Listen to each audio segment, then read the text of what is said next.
শুভ সকাল বন্ধুরা। দেখো সূর্যি মামা উঁকি মারছে, দিনটা শুরু হলো। তো আমি কি নিত্যদিন কি করি সেই ব্লগগুলো তোমাদের সামনে তো তুলে ধরি। তো মন্দিরে এসেছি, এই দেখো বাজার সব বসে গেছে, সবজি বাজার। হ্যাঁ, আমাদের ফ্ল্যাটের নিচে সবজি বাজার বসে, অনেক রকমেরই সব বসে। যেমন শীতের সবজি দেখো, ফুলকপি, নীল ফুলকপি, বেগুন, পালং শাক সব নিয়ে সকালবেলা বসে গেছে। দিনটা শুরু হলো, তো দিনটা শুরু করলাম। এখন আমি চা খাবো। তো চলো একটু রান্নাঘরে যাওয়া যাক। রান্নাঘরে গিয়ে চায়ের জল ফুটছে, অবশ্য চায়ের জল বসিয়ে এসেছি। তো চলো দেখি চায়ের জল, হ্যাঁ চায়ের জল ফুটে গেছে।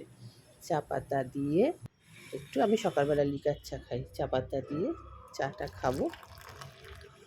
পরে আবার আসবো নেক্সট ব্লগে। আর হ্যাঁ বন্ধুরা, ভালো লাগলে অবশ্যই লাইক কমেন্ট করবে। ভালো থাকবেন, কেমন?